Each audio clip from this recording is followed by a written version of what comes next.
Vous avez raison, et vous faites bien de le mentionner, il mérite tout le respect parce qu'il a été le capitaine de l'équipe nationale, qu'il a fait une très grande carrière et qu'il a très bien terminé sa saison avec son club de Garafa en gagnant la Coupe de l'Émir.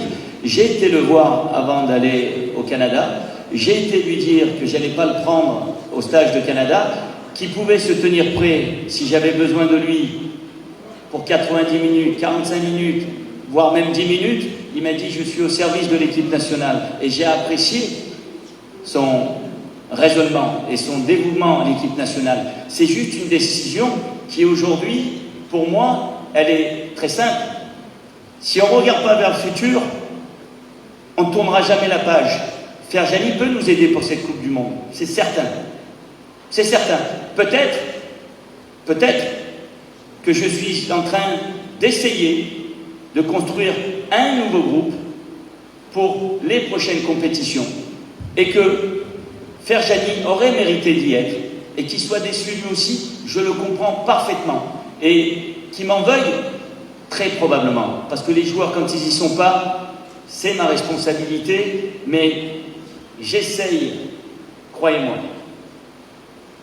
d'être le plus honnête, le plus cohérent, de manière à défendre l'intérêt général. Mais il aurait pu parfaitement y être. Comme d'autres, vous avez pris l'initiative de citer Ferjani Sassi, bien entendu. Il semblerait que je sois serein, mais à l'intérieur, je bouillonne. Mais je vais vous dire pourquoi je bouillonne. Parce que c'est pas facile d'être face à vous et de répondre à toutes les questions. Donc on essaye de le faire avec la plus grande franchise, la plus grande transparence, parce que je sais qu'on a besoin de tout le monde pour faire la meilleure compétition possible, parce que ça sera déjà difficile. Pour répondre au système ou au projet du sélectionneur, on a effectivement fait 2 matchs et 5 entraînements au Canada. On va faire à peu près une quinzaine de séances d'entraînement et on va avoir 2 matchs amicaux avant de commencer. Si on arrive à avoir un impact fort, et avec mon staff, notre mission elle est là, d'aller à l'essentiel, d'être très concret sur ce qu'on veut et surtout sur ce qu'on ne veut pas. On n'a pas de temps à perdre. Le temps est compté. Comme je l'ai dit, dans 1 mois on joue. À partir de lundi, certains joueurs vont arriver, certains ont besoin d'un travail athlétique, on va faire des tests médicaux, des tests physiques, et on va commencer à travailler. On ne peut pas concevoir à réussir une belle Coupe du Monde si on n'est pas exigeant. On ne peut pas réussir une belle Coupe du Monde si on ne travaille pas. On ne peut pas réussir une Coupe du Monde si on n'est pas ambitieux. Mais il faut qu'on ait tous le sens du sacrifice et du collectif. Quand je dis la star c'est l'équipe nationale, ça va de soi. Ça va de soi. Les plus grandes équipes de ce monde, et on en a une qui le montre, et toutes les équipes qui gagnent ont d'excellents joueurs. Et on a de très bons joueurs. Mais on a besoin que chacun d'entre eux, ceux qui jouent, ceux qui ne jouent pas, soient à 100% à la disposition du collectif. Et avec ça, qu'on joue en 4-3-3, en 4-4-2, le système, qui soit hybride, qui soit défensif, qui soit offensif, c'est l'animation, c'est l'attitude, c'est le mental qui nous permettra d'aller chercher le but, de défendre le but, d'aller chercher le résultat, de défendre le résultat, de garder le ballon quand il faudra le garder, de jouer vite quand il faudra jouer vite, etc., etc. Mais j'ai confiance aux 26 joueurs qui sont dans la liste. En tant que joueur, en tant qu'homme, et avec le staff, on est absolument excité à l'idée de commencer. Parce que vous me voyez serein, mais j'ai déjà en tête le premier match. J'ai déjà en tête les premières séances d'entraînement. J'ai déjà en tête comment on va essayer d'embêter un tel et un tel pour pouvoir peut-être imaginer la possibilité de jouer un match de plus.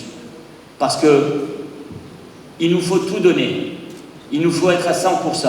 et en étant à 100% et en donnant tout, on n'est pas garanti d'y arriver.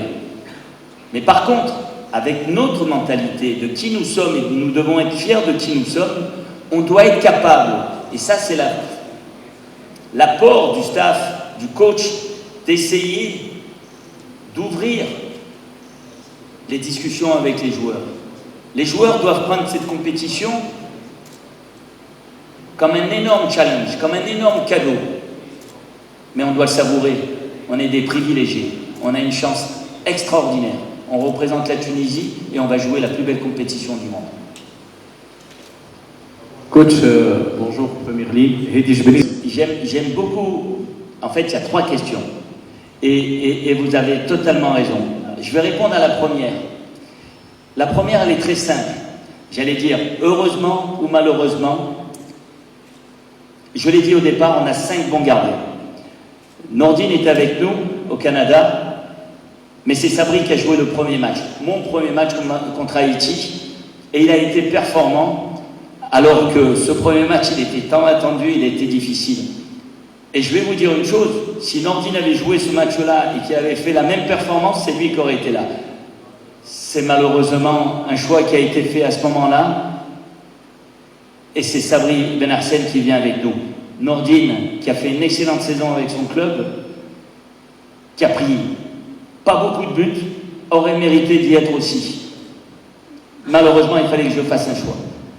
La deuxième question que vous m'avez posée, c'est la pression par rapport au club et à l'apport financier que les clubs vont avoir. J'en ai conscience, mais croyez-moi, personne à la fédération, personne dans mon entourage a essayé de me mettre quelconque pression. Par contre, j'en ai eu beaucoup, alors que ce soit de ma famille ou pas, mais même des gens du pays, de différents clubs,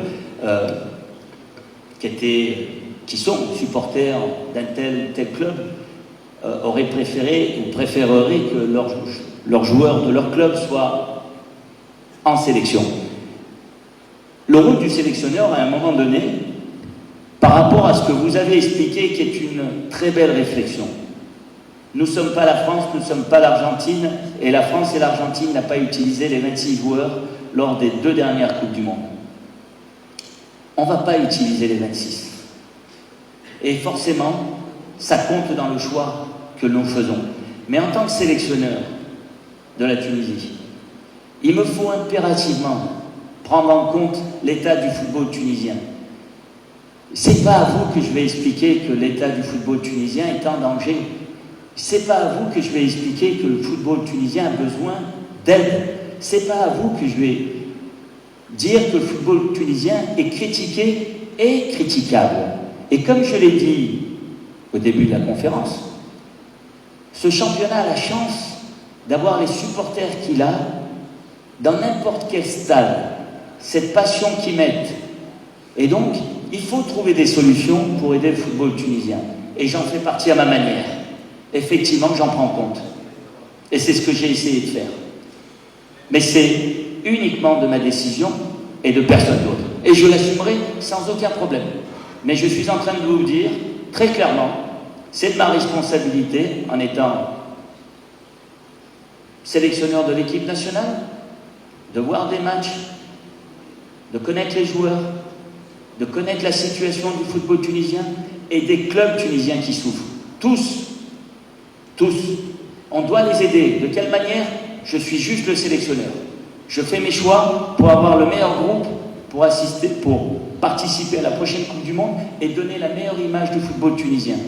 Si l'équipe nationale tunisienne réussit son pari, c'est tout le football tunisien qui est récompensé. C'est tous les joueurs tunisiens qui sont valorisés. Et c'est ce que nous essaierons de faire. Dernière question.